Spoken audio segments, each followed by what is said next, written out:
Bonjour, M. le Premier ministre.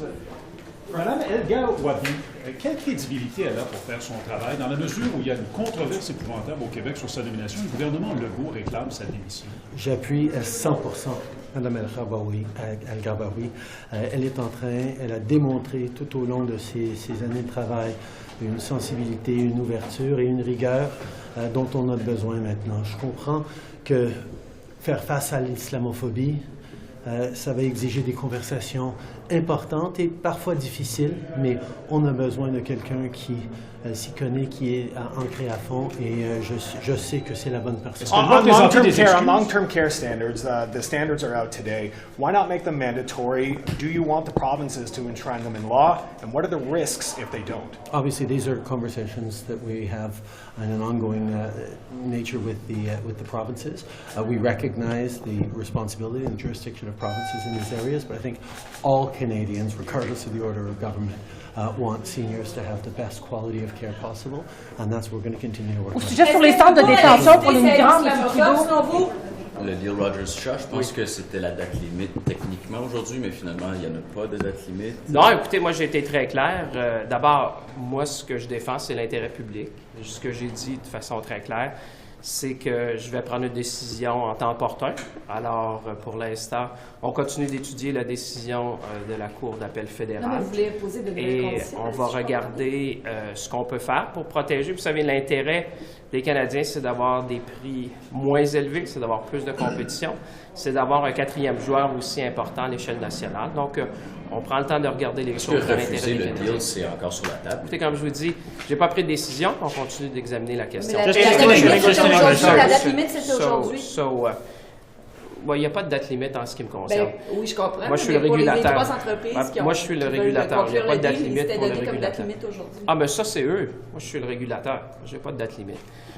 So in English, what I was saying, we're still looking at the Federal Court of Appeal decision. My role is to protect public interest. We have long held in Canada that we want to have better prices, more competition. And the best way to achieve that is to have a fourth national player.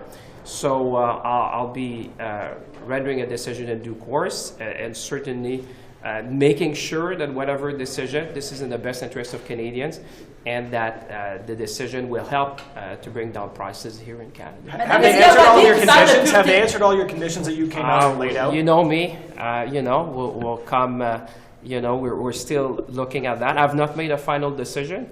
But you remember at the time I imposed conditions. First of all, I said no to the transfer of license from Shaw to Rogers. And then I said at the time, for me to consider any transfer, there'd be a set of conditions. For example, there'd be no flipping, that the party would take over the license, would have to keep it for at least 10 years, and that the prices, in the case of Videotron that we're seeing in Quebec, would be applied in Ontario and British Columbia and Alberta. So all that is to say to Canadians who are watching, I have your back. I'm looking at what we can do to have better prices in Canada. Madame Elghawaby qui parle de pureté de sang, vous êtes à l'aise avec ça?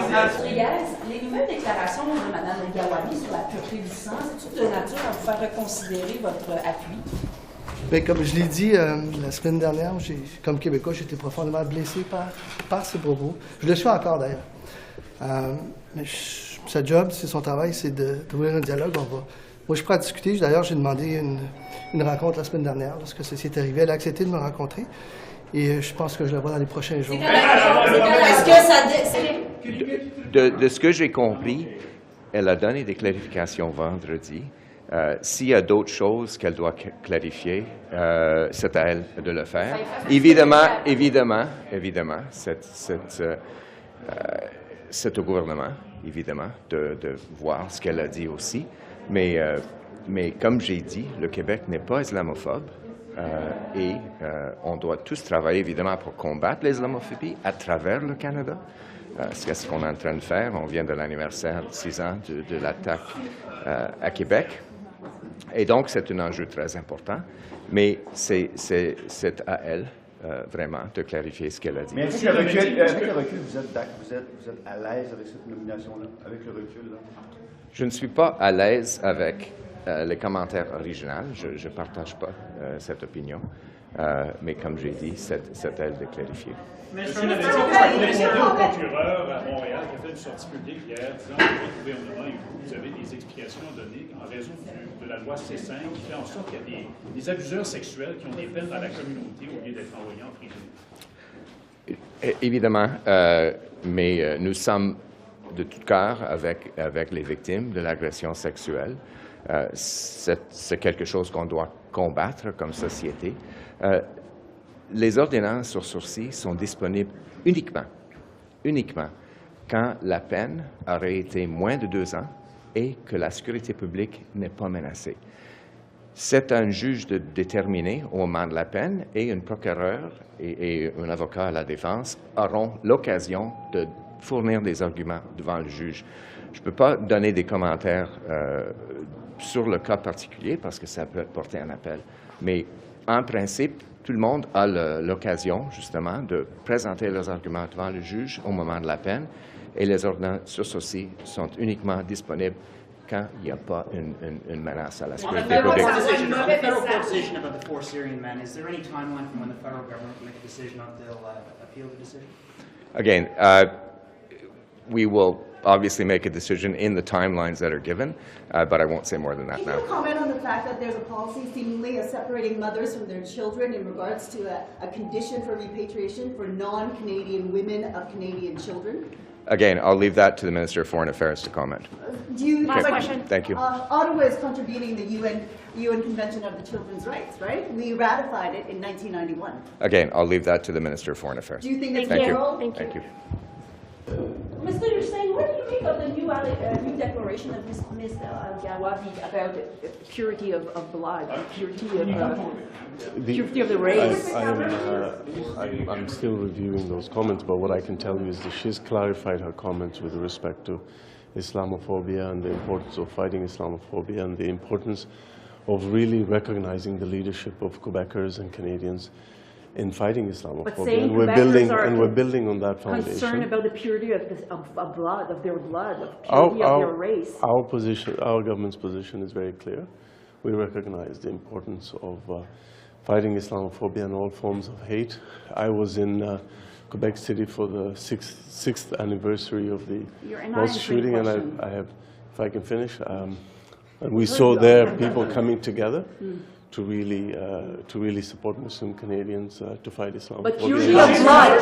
She has clarified her comments. Madame Elghawaby sur la pureté du sang, qu'est-ce que vous en pensez? Seriez-vous prêt à créer un amendement pour que les entreprises à charte fédérale au Québec soient soumises à la loi 101? Mais premièrement, le Comité des langues officielles est en train de faire l'étude clause par clause à ce moment-ci. Il nous reste encore 7 sessions qui vont réviser le projet de loi. Et puis, j'ai bien hâte de recevoir les amendements finaux. Mais est-ce que c'est quelque chose que vous considérez quand même qui pourrait être possible, même une fois que le projet de loi est voté, vous créez une règle spéciale, disons, pour les entreprises à charte fédérale au Québec? Mais encore une fois, nous voulons faire sûr, nous avons fait sûr que le projet de loi est aligné avec la loi du Québec, puisqu'on veut s'assurer que nos 2 régimes vraiment sont très, très, très semblables. On veut s'assurer qu'il ne va pas en avoir un qui est moins difficile que l'autre. Ça fait nos 2 régimes vraiment s'alignent. C'était vraiment ça qui était notre objectif. Proposez-vous au Québec une entente bilatérale sur le sujet? Je dois vous dire qu'au cours des derniers mois, j'ai eu quelques rencontres avec le ministre belge, comme que je fais avec tous mes homologues autour du Canada. Pour moi, c'est très important de m'assurer que je vais avoir une bonne relation de travail avec mes homologues, qui inclut M. Belge. Ça a été discuté, ça? Une entente bilatérale? Nous avons discuté de plein de choses avec notre rencontre avec M. Belge, puis encore une fois, j'ai bien hâte à continuer à travailler avec lui et tous mes homologues autour du pays. Merci. Vos collègues du Québec anglophone, est-ce que vous avez le support de ces collègues-là pour ce projet de loi-là? Parce qu'il y en a beaucoup qui parlent contre le projet de loi, donc j'ai l'impression que vous êtes un peu divisé dans le calcul. Mais encore une fois, je dois vous dire que le projet de loi C13, c'est un projet de loi qui est ambitieux. On veut tout faire pour s'assurer qu'on va protéger nos 2 langues officielles. Puis aussi, on doit aussi s'assurer que nos communautés de langues officielles en situation minoritaire sont bien représentées. Vous avez le support de vos collègues?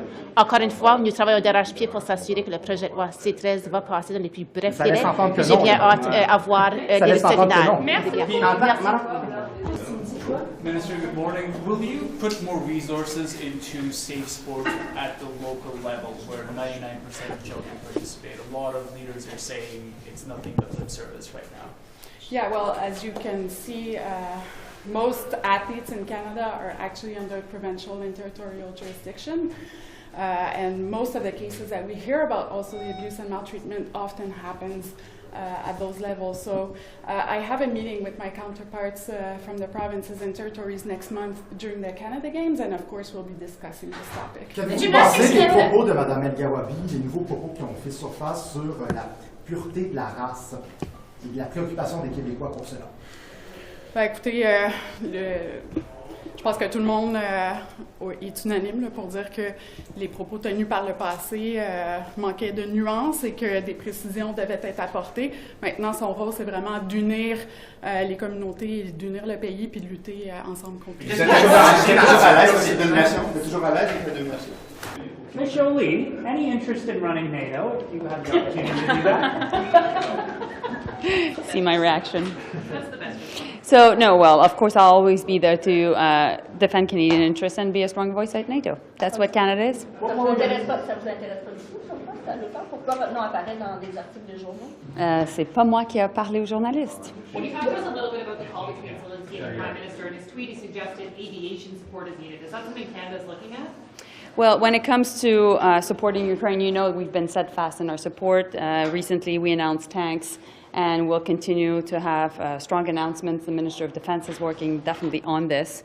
But at the same time, we need to make sure also that we work with Ukrainians on different aspects of the relationship, and that's why the Prime Minister has been talking to Zelensky. Est-ce que vous pouvez nous dire de nouveau sur la situation au Cameroun, les négociations? Pourquoi est-ce que ça a déraillé? Est-ce que vous avez réussi à rétablir les ponts qui avaient été coupés? Sur la question du Cameroun, j'ai dit ce que j'avais à dire. Donc, l'objectif, c'est que les partis continuent à négocier, c'est le cas. Est-ce que ça continue? Freezing and seizing Russian assets. Where do we stand on that right now? So, as you know, we seized and are in the process of forfeiting assets that are linked to Roman Abramovich. This is a first, and we'll continue to work on this. Juste sur d'autres choses sur la situation en Israël. Oui. Il y a des violences assez prononcées depuis les derniers jours. Y voyez-vous une responsabilité du gouvernement de droite de M. Netanyahou? Pensez-vous qu'ils attisent la colère? C'est sûr qu'on suit la situation de très près et notre objectif encore et toujours va être d'en appeler à une désescalade des tensions. Mon objectif est très certainement de parler à mes deux homologues, autant du côté israélien que de l'autorité palestinienne au cours des prochains jours. Allez-vous faire un tour sur M. Blinken? Seniors deserve the best possible care, regardless of where they live in the country, which is rooted with respect and dignity. That's why both Minister Duclos and I welcome the standards that came out and released by Health Standards Organization and CSA. And I do want to take a moment just to recognize the extensive amount of work that they've done in terms of consultations with Canadians, with seniors serving organizations, with seniors themselves, and of course, people on the ground and those. And I truly think, I think these standards are going to make a true difference and improve and set the bar high in terms of the quality of care for seniors. And I can tell you, as a nurse who went back to the pandemic in the long-term care home in my own community to volunteer, these are going to make a huge difference in the lives of seniors. But isn't it just words on paper unless we find a way to enforce them? Are they not just words on paper? Well, as you know, in Budget 2021, we actually put aside $3 billion to make sure standards of care are met and that permanent changes are made. And of course, we're going to continue to work with provinces and territories in their efforts to support those long-term care standards in their own communities. Is this going to play into our negotiations with the provinces? Well, it's both complementary and separate. We are working on all types of health care to Canadians and to workers, including long-term care, which is obviously very important post-COVID-19. Workers have suffered and patients have suffered enormously. So it's complementary. It's not the only piece of the healthcare conversations. Are you going to say that the provinces will not get money for long-term care unless they sign on to enforce these standards?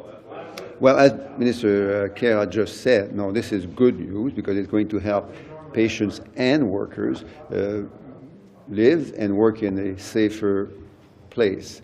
And we know that comes with better work conditions for long-term care workers, better physical infrastructure, and better standards to which we can work with, in part, as Minister Kara said, the $3 billion investment that we've announced in 2021.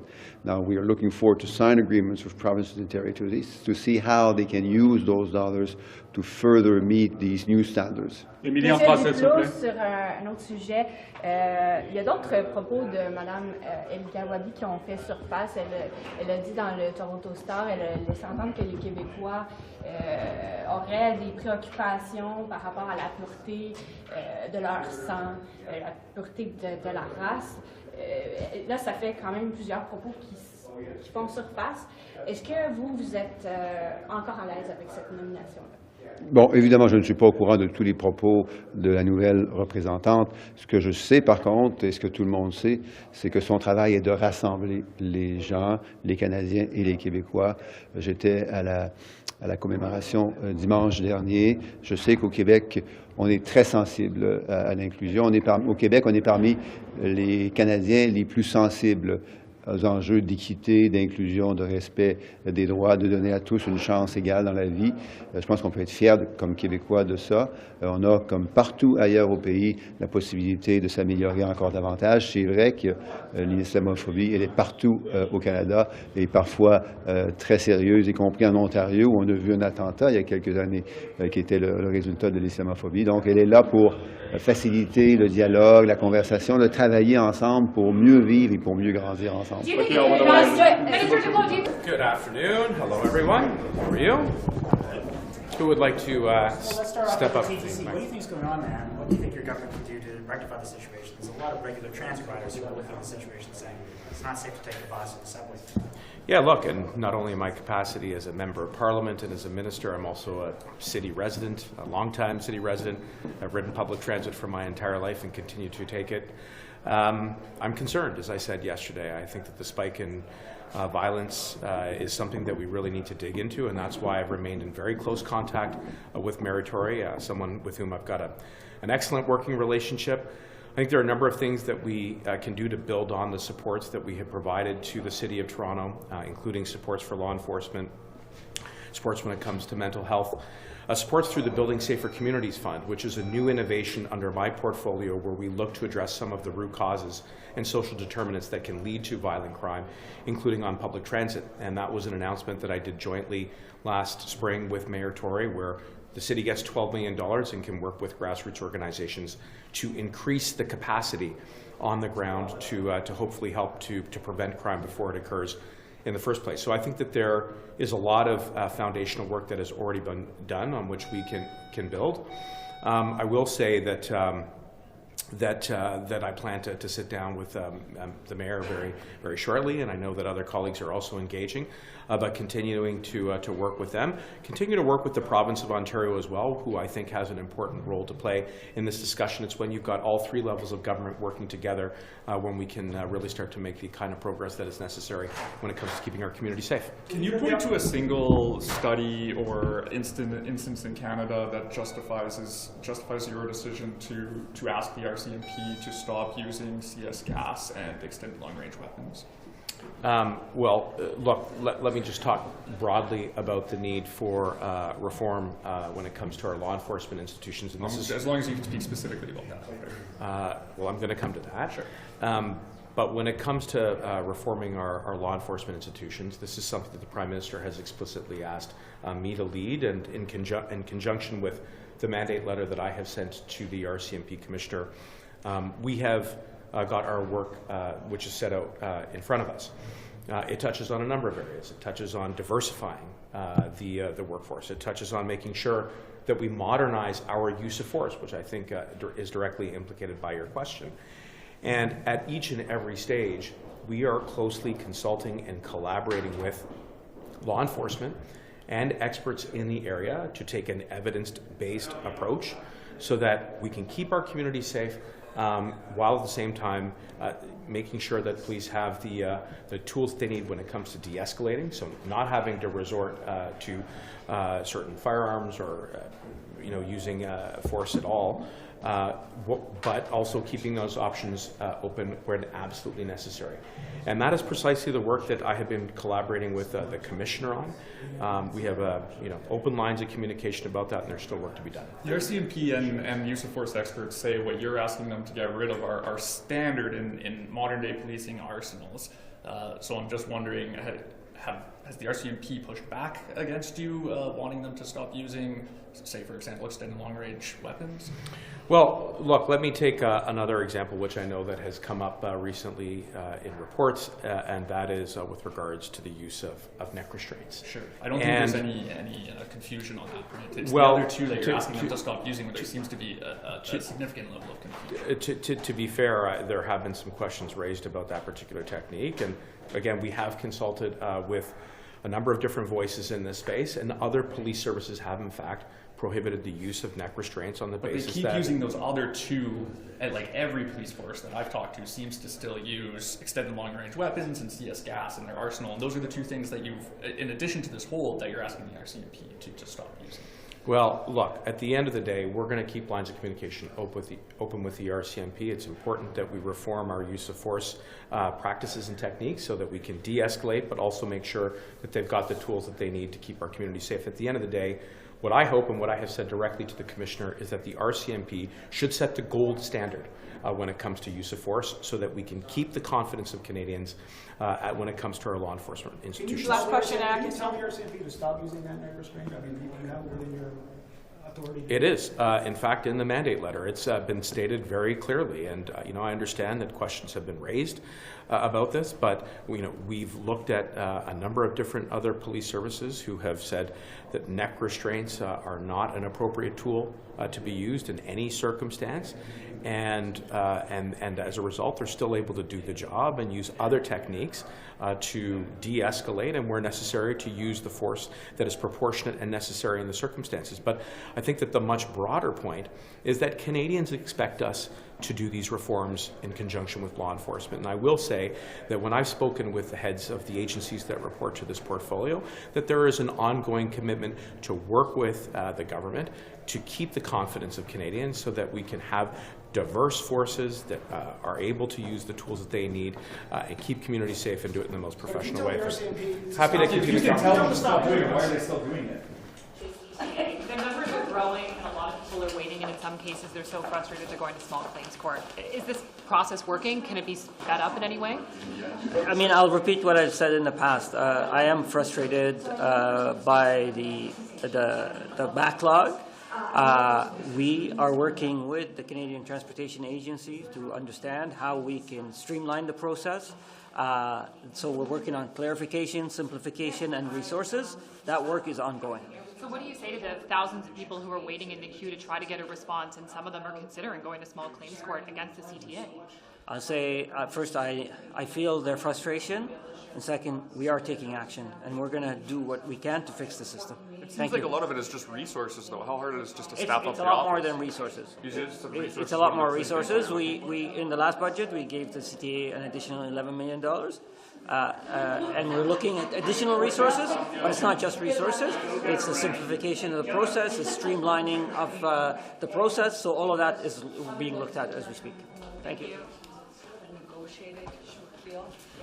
And just to follow up on that, a lot of stakeholders are wondering what's going on with we've recently learned that the Standards Council of Canada has had to delay the first kind of phase. Yeah. So how does that impact your decision on when to roll this out?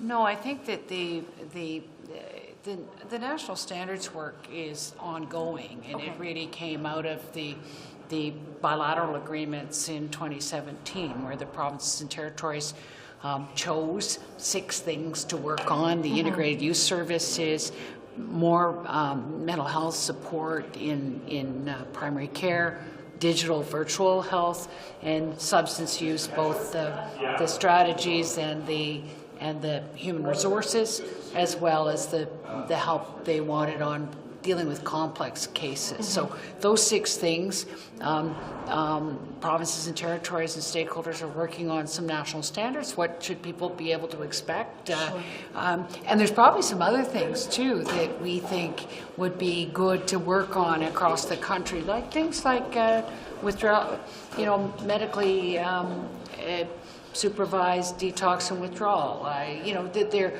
if you've got blood pressure or diabetes, there's sort of an understanding of what you get wherever you live in Canada, and I think that people want that on mental health.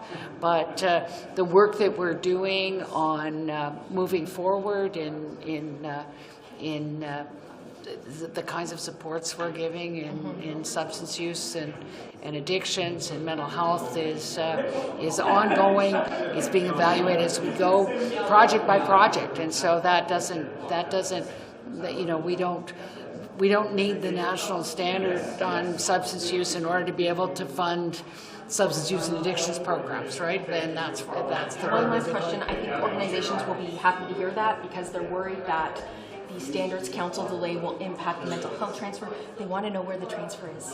Yeah, You've been promising this since late 2021. We're in 2023 now. What can you tell them? Well, I think that right at the moment, the kind of work, even on those same 6 things that was in the 2017 agreement, in the bilateral agreements, that there's $600 million coming every year, coming right out to 2026. So that money is dedicated to those 6 things and the areas where the standards are being developed with their help, and so we'll just keep going as we want to make sure that that we want to see a method of funding that has the transparency and accountability and the data, so that we're able to be able to interpret the data, to be able to determine wise and promising practices coast to coast to coast. Thank you for your time.